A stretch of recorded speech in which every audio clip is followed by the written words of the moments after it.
Hello students, Gayatri PG college online classes में आप सबका स्वागत है। आज अपन विश्व के औद्योगिक प्रदेशों के बारे में चर्चा करेंगे। मित्रों, विश्व के अंदर जो उद्योग की स्थापना करना और उद्योग के स्थानीयकरण के जो कारक है, उसमें बहुत सारे ऐसे फैक्टर हैं जो किसी भी क्षेत्र के अंदर औद्योगिक क्षेत्र स्थापित करने के लिए महत्वपूर्ण प्रभावित करते हैं। यदि विश्व में औद्योगिक कंट्री की बात करें तो संयुक्त राज्य अमेरिका, ब्रिटेन, फ्रांस, रूस, जर्मनी, जापान, ये ऐसी कंट्री है जो औद्योगिक कंट्री कहलाती है। इसमें उद्योगों के स्थानीयकरण अधिक क्यों हुआ है? उद्योग के स्थानीयकरण के लिए कौन कौन से ऐसे कारक हैं जो उसको ज़्यादा प्रभावित करते हैं, जिसकी वजह से उन क्षेत्रों में उद्योग ज़्यादा लगाए जाते हैं और पूरा क्षेत्र एक औद्योगिक प्रदेश कहलाता है। तो विश्व के अंदर जो औद्योगिक प्रदेश हैं उनमें संयुक्त राज्य अमेरिका में भी औद्योगिक प्रदेश हैं, या जापान में भी है, फ्रांस में भी है, जर्मनी में भी है, ब्रिटेन में भी है, भारत में भी कुछ औद्योगिक प्रदेश हैं। औद्योगिक प्रदेश का मतलब क्या होता है कि ऐसे क्षेत्र विशेष जिसमें किसी एक या एक से अधिक उद्योगों के स्थानीयकरण होता है, या एक से अधिक उद्योग है वो उन क्षेत्रों के अंदर मिलते हैं और उसमें यानी कि औद्योगिक दृष्टि से वह क्षेत्र जाना जाता है, इसीलिए उसे औद्योगिक प्रदेश के नाम से जाना जाता है। औद्योगिक प्रदेश या उद्योग के स्थानीयकरण की बात करें तो सबसे पहले उद्योगों के स्थानीयकरण के लिए कच्चे माल की अभिगम्यता होती है, यानी कच्चे माल की उपलब्धता होना बहुत ज़रूरी है। जो उद्योग लगाए, चाहे लौह इस्पात उद्योग है, चाहे ये सूती वस्त्र उद्योग है, कागज़ लुगदी उद्योग है, चीनी उद्योग है, तो ये जितने भी उद्योग है उसमें सबसे पहले कच्चे माल की उपलब्धता होनी ज़रूरी है और उन क्षेत्रों में ही लगाए जा सकते हैं। दूसरा है कि बाज़ार की अभिगम्यता, साथ ही साथ यानी कि माल का आयात निर्यात करने के लिए या माल को बाज़ार तक खपाने के लिए मार्केट होना बहुत ज़रूरी है। तीसरा कारक है कि पूंजी की अभिगम्यता है।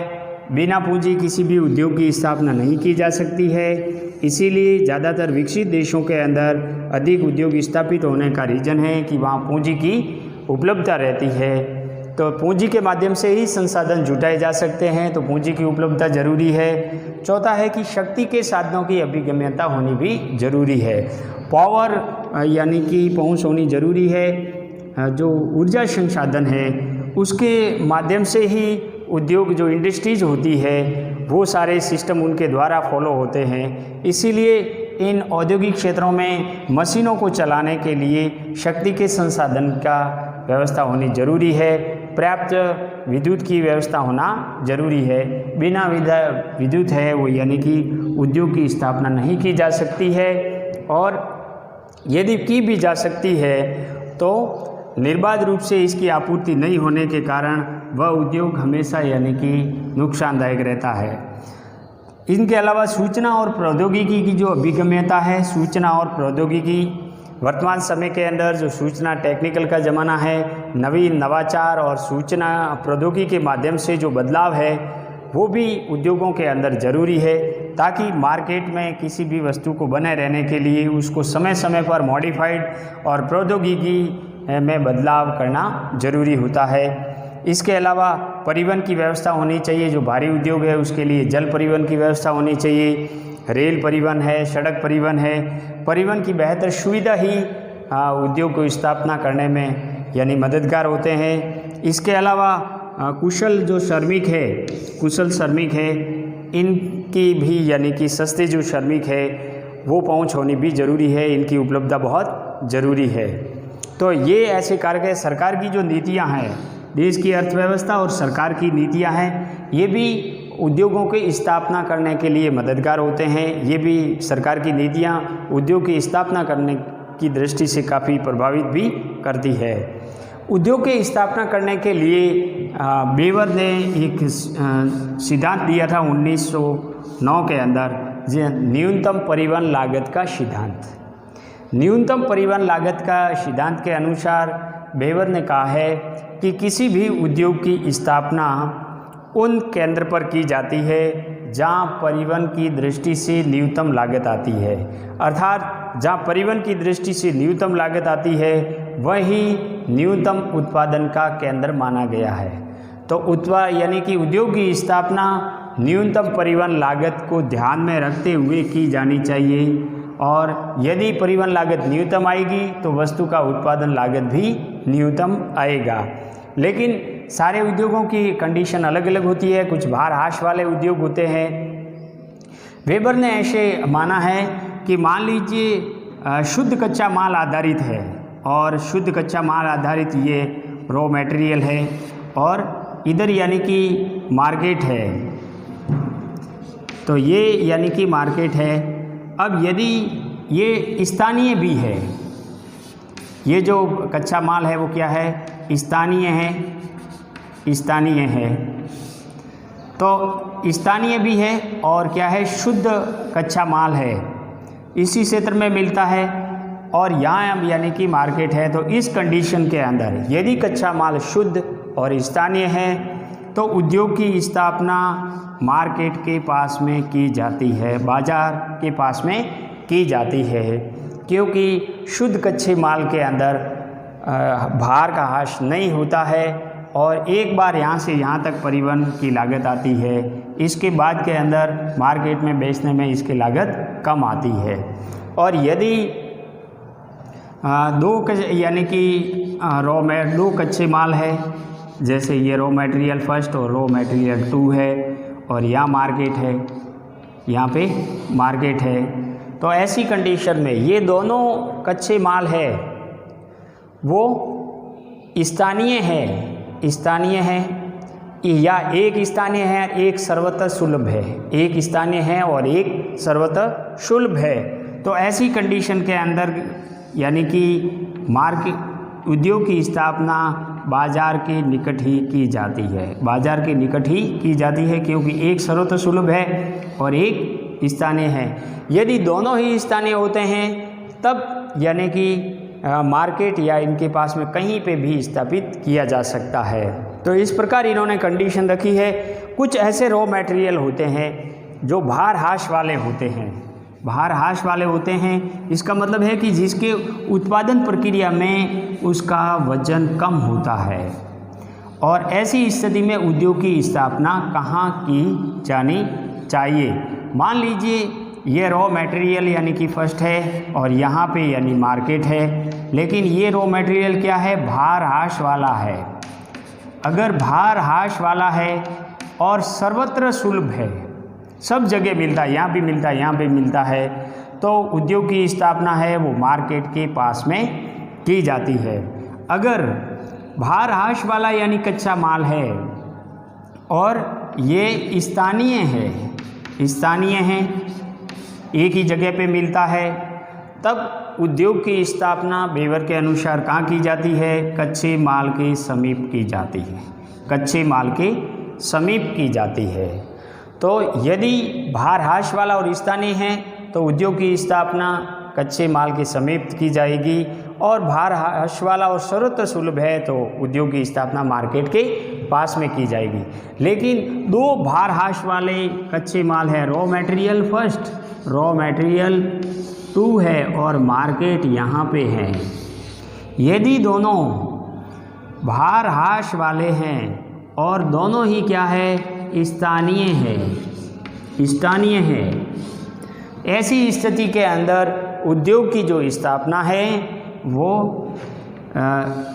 त्रिभुज की कंडीशन में, रेक्टेंगल की, त्रिकोण की स्थिति के अंदर जहाँ न्यूनतम परिवहन लागत आती है वहाँ स्थापित किया जाता है। यानी यहाँ से यहाँ न्यूनतम परिवहन है, इस रॉ मटेरियल से यहाँ माल आएगा और फिर ये तैयार होकर के मार्केट जाएगा, तो उद्योग है वो यहाँ लगाए जा सकते हैं।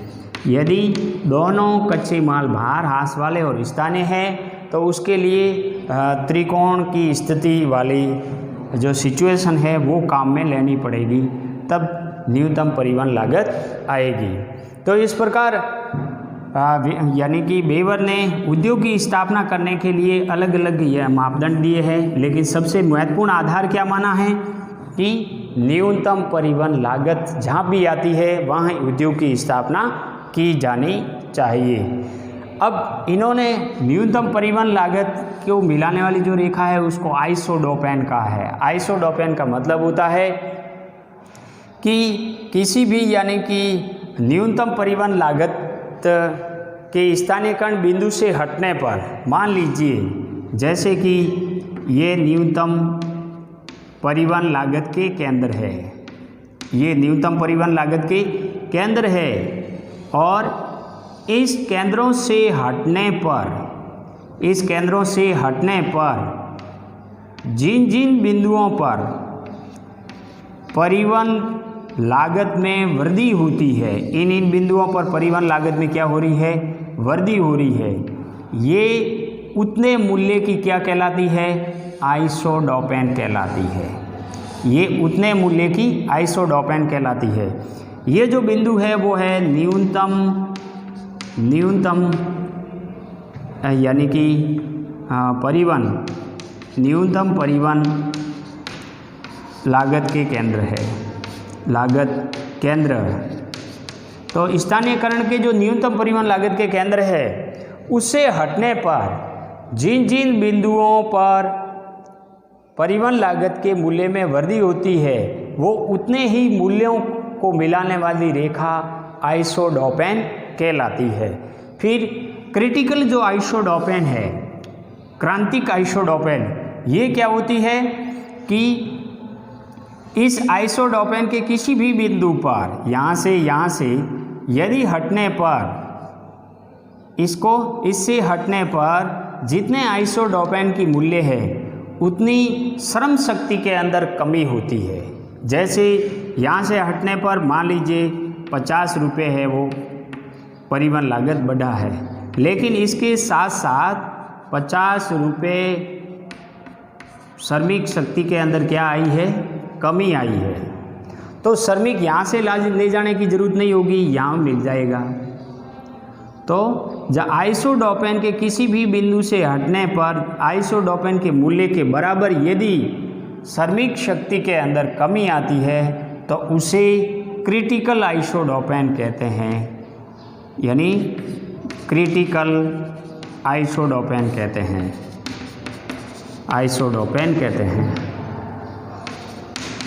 तो इस प्रकार यानी कि बेवर ने न्यूनतम परिवहन लागत को उद्योग की स्थापना कहाँ की जानी चाहिए इससे संबंधित यानी कि सिद्धांत दिया है, जिसको न्यूनतम परिवहन लागत सिद्धांत कहते हैं। 1909 के अंदर इन्होंने प्रतिपादित किया था। तो उद्योगों के लिए ये कुछ ऐसे बिंदु है जो स्थापित करने के लिए ज़रूरी है, स्थानीयकरण के लिए ज़रूरी है। इनके अलावा हुबर महोदय हैं, उन्होंने न्यूनतम उत्पादन लागत का सिद्धांत दिया है। हुबर बेवर की इस मान्यता को गलत बताते हैं कि न्यूनतम परिवहन लागत की जगह ही न्यूनतम उत्पादन लागत की जगह होती है।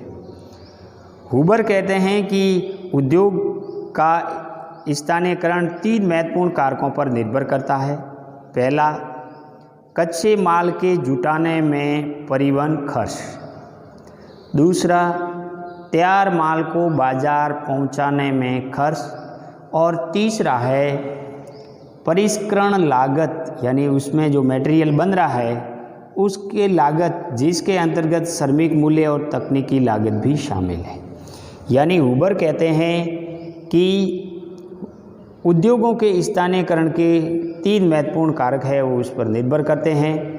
पहला कि कच्चे माल जुटाने में परिवहन खर्च कितना होता है, तैयार माल को मार्केट तक पहुंचाने में परिवहन खर्च कितना आता है, और जो माल को बनाने के लिए जिसमें श्रमिक शक्ति और टेक्निकल भी शामिल होता है उसमें कितनी लागत आती है। ये तीनों जोड़ करके जहाँ जिस क्षेत्र में न्यूनतम लागत आती है वहाँ उद्योग की स्थापना की जा सकती है। हूबर के सिद्धांत में एक महत्वपूर्ण मान्यता ये है कि उन्होंने 2 से अधिक कच्चे माल की उपयोग की स्थिति में परिवहन मिलन बिंदु को औद्योगिक स्थानीयकरण के लिए सर्वोत्तम स्थान माना है। यदि 2 से अधिक रॉ मटेरियल है तो दोनों के परिवहन मिलन जो बिंदु होता है न्यूनतम लागत की दृष्टि से वहाँ उद्योगों के स्थानीयकरण के लिए सर्वोत्तम स्थान माना गया है। तो ये हूबर ने जो इसकी यानी कि बेवर के सिद्धांत का खंडन भी किया है। अब विश्व में जो प्रमुख औद्योगिक प्रदेश है उनमें सबसे पहले अपन लेते हैं संयुक्त राज्य अमेरिका के औद्योगिक प्रदेश। संयुक्त राज्य अमेरिका के औद्योगिक प्रदेश में सबसे पहला है न्यू इंग्लैंड प्रदेश।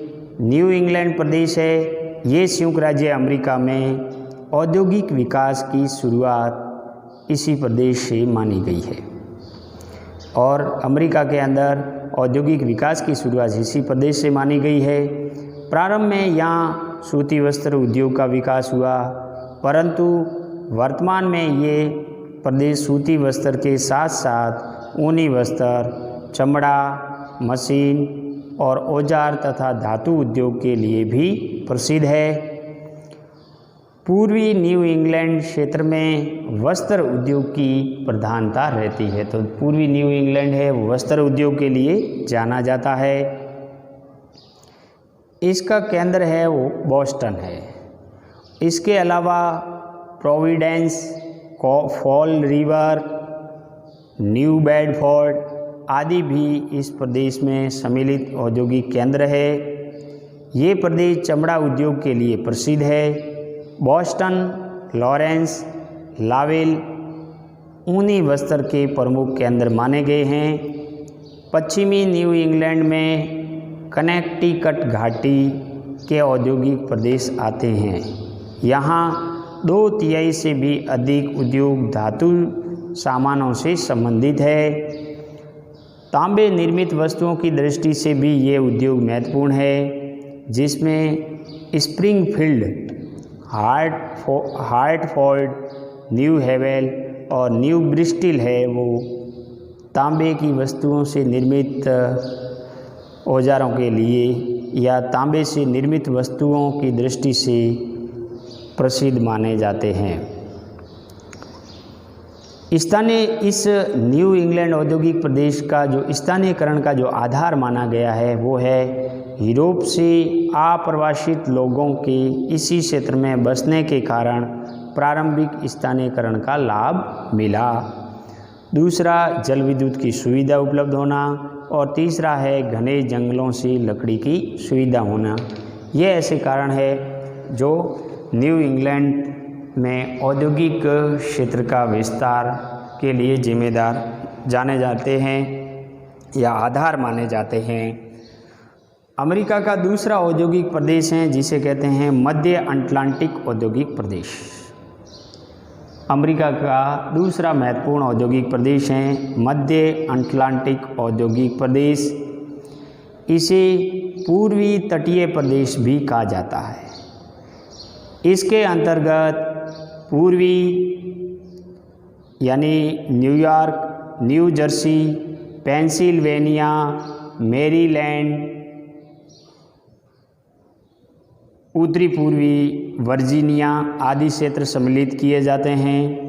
न्यूयॉर्क, न्यू जर्सी में पोशाक निर्माण सर्वाधिक महत्वपूर्ण है, यानी न्यूयॉर्क के न्यू जर्सी के अंदर पोशाक निर्माण जो सर्वाधिक महत्वपूर्ण माना जाता है और ज़्यादातर इसी का यानी न्यू जर्सी का निर्माण होता है।